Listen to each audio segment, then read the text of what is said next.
Hi and welcome to yet another episode of Willie's Garage. In the last episode you saw me unpack the Opt Lasers XT8 laser head and you saw me talk a little bit about the project I'm going to do. Before I can start rebuilding the laser, I need to get off the old laser and check out how I might attach the new one.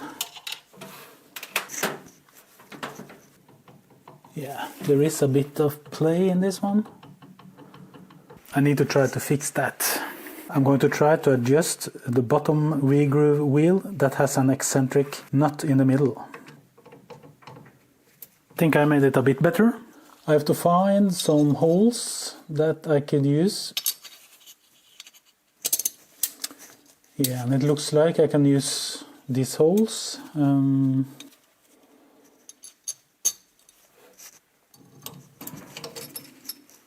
Okay, so I figured out I really need this plate higher.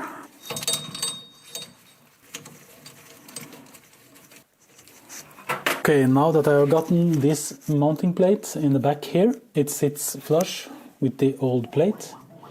Everything works. I can use the 4 holes up here to attach this magnet backplate. This is where the laser is going to be attached. Now this quick connect should work. Yeah, I mounted the plate on the laser machine. I'm going to mount the quick connect magnetic mount to the laser using these holes.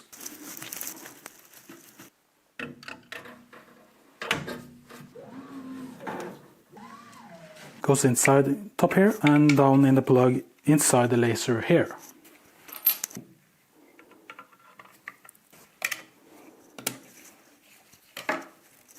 So I'm just unbolting this Z-axis end stop. Yes, I found this bracket I can mount here and just use the wheel as a connection point on the end stop.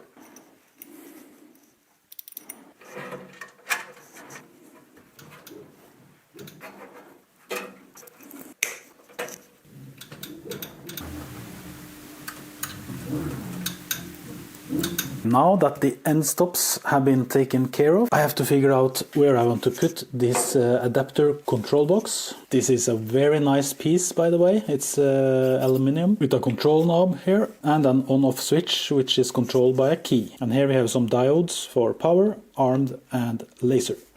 In the kit from Opt Lasers I also got this bag, which is the universal signal cable. Different kind of cables that you can use to connect to whatever device you want to connect to. The placement of this box, I was thinking about putting it on the side of the machine here, but look at the beauty of this box. I need to be able to look at it, so I really want to have it in the front. So I think the best bet for me is to put it somewhere here. This way I can route the cables either on top in front of the machine here, or I can also route it in the back and take it through a new hole in front.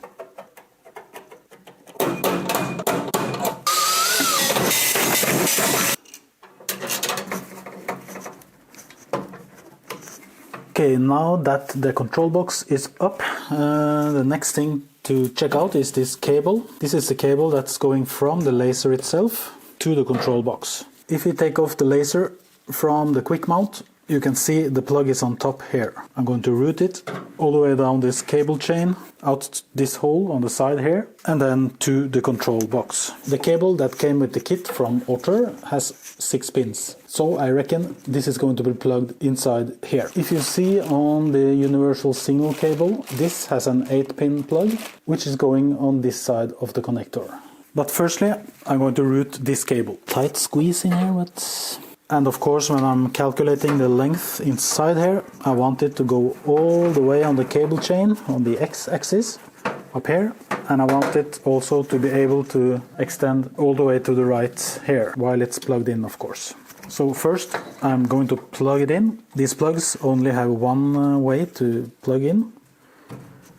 Plug in the cable and plug in the black again, like so. I'm just going to extend it all the way to the right, sort of pretending to have a cable chain, and I just attach it here with a zip tie. Yeah, and then I'm just zip tying it on the side of the cable chain.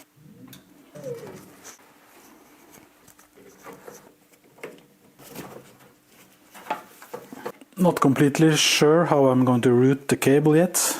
As you can see, there's a lot of cable. The most important thing now is to get it to work. I'm just checking if all the cables works. No problem. No problem. Okay, now I have to figure out how I'm going to connect it to the old control card from Ortur. If we go into optlasers.com and we go to get a laser kit for your machine, down here you can get information and you also see the different kind of lasers you can get. I go into the XT8 page. Here you can choose what kind of mount or what kind of machine you have. You can also choose your signal cables and things like that. Down here you have all the manufacturers, Ortur, Steppercraft, and I just go to the Ortur CNC. Yeah, and if you go down here you can see all the manuals you need. Yeah, and you can get all the accessories you need, basically all the information you need about everything. And here you have your cutting and engraving speeds. I will open the Ortur LM connection diagram. I just have to check if everything is connected like this diagram says, from the 6-pin output here to the input on the LaserDock. I'll go over and check if that is okay. And you also see this side, which is the 8-pin connector. As you can see, I only need 2 wires from the Laser Master 2. You can see the plug here on this wiring diagram is the plug I have now. When I look at the pin from the laser on the machine here, it only has 4 plugs, yellow and black.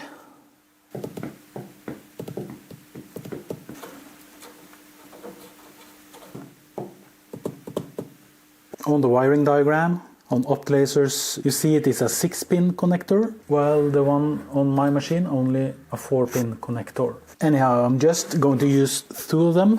PVH, TTL input and the ground. Yeah.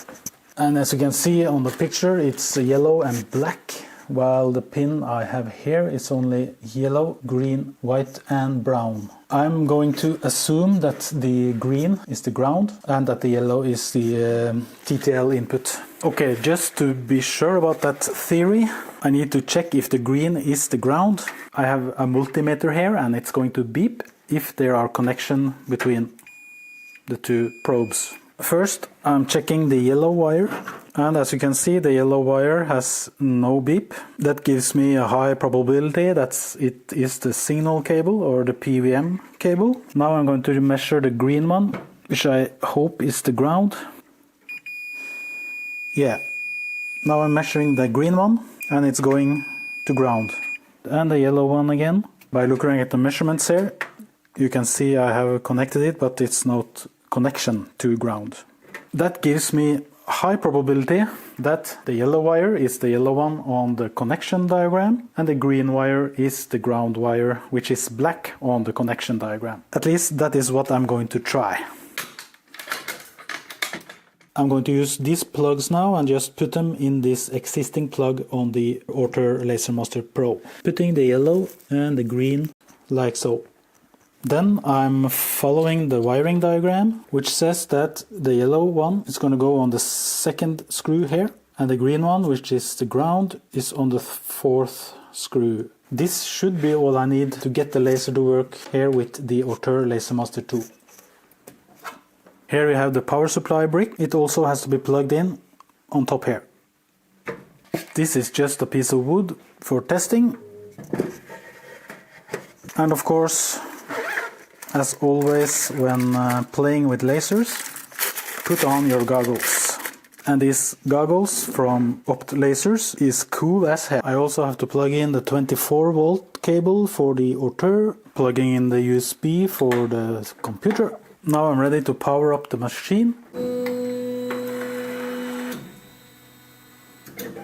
Yeah, it homed itself. Perfect. Everything looks to be wired up. I'm just going to clean up a bit the wiring. And now for one of the most important things. This is rebranded. Yeah, Opt Lasers. I'm also going to take a safety sticker on the side here. Yeah, like so. Oh yeah, one more thing, you see these brackets I've put on the sides here. These are just brackets so that the lid won't close all the way. I won't hit the laser with the lid. That was it for this episode of Willys Garage. Now that the machine is built, all the mechanics works, it's time for me to test out the laser itself, but I want to do that in the next episode. If you want to watch the next episode, please like and subscribe. And also, if you put on notifications, you will get a notice when I publish the next video in this series. Yeah, so it's been fun. Thanks for watching. Goodbye.